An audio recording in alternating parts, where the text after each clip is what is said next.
Assalamualaikum warahmatullahi wabarakatuh. Selamat datang di channel saya. Semoga kita selalu dalam keadaan baik-baik saja. Kali ini dalam mata kuliah Inovasi Pengelolaan Lembaga Pendidikan Islam akan mempresentasikan tentang strategi pendanaan dan keberlanjutan inovasi pendidikan Islam. Dalam video ini kita akan membahas secara komprehensif mengenai sumber pendanaan, strategi pengelolaan dana, tantangan yang dihadapi, serta peran manajemen dalam memastikan keberlanjutan inovasi pendidikan Islam. Pembahasan pertama mengenai sumber pendanaan inovasi pendidikan Islam. Pendidikan Islam memiliki sejarah panjang dalam hal pendanaan. Secara tradisional, sumber dana utama berasal dari wakaf, zakat, infak, dan sedekah. Wakaf misalnya telah menjadi pilar utama pendirian dan pembiayaan masjid, madrasah, dan pesantren sejak masa lampau. Selain itu, zakat dan infak yang dikelola oleh lembaga seperti Basnas dan Dompet Duafa mampu menyediakan beasiswa dan bantuan pendidikan untuk anak-anak dari keluarga kurang mampu. Sumber dana lainnya berasal dari orang tua siswa, baik melalui pembayaran iuran maupun kontribusi sukarela. Di era modern, pendanaan pendidikan Islam juga didukung oleh alokasi dana pemerintah, seperti bantuan operasional sekolah atau BOS dan bantuan pendidikan madrasah atau BPM, serta kemitraan dengan sektor swasta melalui program Corporate Social Responsibility atau CSR. Tidak kalah penting, inovasi teknologi keuangan seperti crowdfunding syariah dan wakaf digital kini mulai dimanfaatkan untuk memperluas akses pendanaan. Berikutnya, strategi pengelolaan dana inovasi. Agar dana yang diperoleh dapat mendukung inovasi pendidikan secara optimal, diperlukan strategi pengelolaan yang efektif dan akuntabel. Pengelolaan dana harus berlandaskan prinsip-prinsip syariah seperti transparansi, akuntabilitas, keadilan, dan efisiensi. Proses pengelolaan dimulai dari perencanaan kebutuhan, penyusunan anggaran, hingga pengawasan dan evaluasi berkala. Strategi pengelolaan yang dapat diterapkan meliputi perencanaan matang, seperti identifikasi kebutuhan inovasi, baik dari sisi kurikulum, teknologi, maupun pengembangan sumber daya manusia.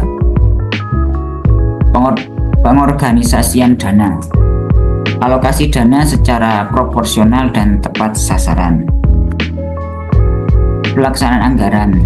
Realisasi penggunaan dana harus sesuai rencana dan dengan pengawasan ketat untuk mencegah penyimpangan. Evaluasi dan audit internal. Diperlukan untuk menjaga kepercayaan donatur dan masyarakat melalui program keuangan yang transparan dan akuntabel. Selain itu, pengelolaan lembaga pendidikan Islam dapat mengadopsi strategi substantif, bottom-up, deregulatory, dan kooperatif untuk memperkuat tata kelola dan inovasi lembaga. Tantangan dalam pendanaan dan keberlanjutan. Meski memiliki banyak sumber dana, lembaga pendidikan Islam masih menghadapi berbagai tantangan, diantaranya keterbatasan sumber dana, terutama di daerah pedesaan atau kurang berkembang. Lebih sering kesulitan meningkatkan fasilitas dan membayar gaji guru secara layak.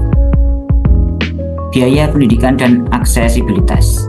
Biaya yang tinggi menjadi hambatan bagi keluarga berpenghasilan rendah untuk mengakses pendidikan Islam berkualitas. Ketergantungan pada donasi. Fluktuasi donasi membuat pendanaan tidak stabil dan sulit diprediksi. Transparansi dan akuntabilitas.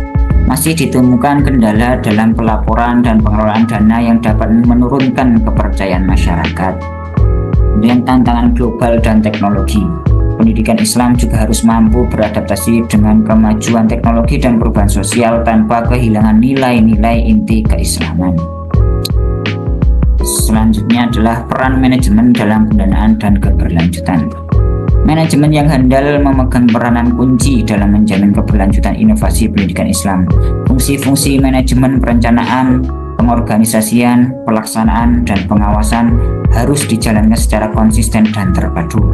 Manajemen keuangan yang baik akan memastikan bahwa setiap rupiah yang masuk dan keluar dapat dipertanggungjawabkan dan digunakan secara optimal untuk pengembangan lembaga.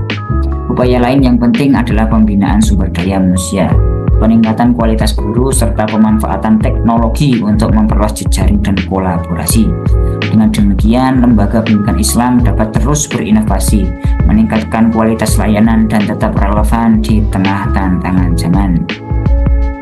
Kesimpulannya, keberlanjutan inovasi pendidikan Islam sangat bergantung pada strategi pendanaan yang kreatif, pengelolaan dana yang profesional, serta komitmen manajemen dalam menjaga transparansi dan akuntabilitas. Dengan sinergi antara sumber dana tradisional dan modern, serta penguatan tata kelola, pendidikan Islam dapat terus berkembang dan melahirkan generasi unggul di masa depan. Sekian presentasi dari saya, terima kasih telah menyaksikan. Semoga sehat selalu. Wassalamualaikum warahmatullahi wabarakatuh.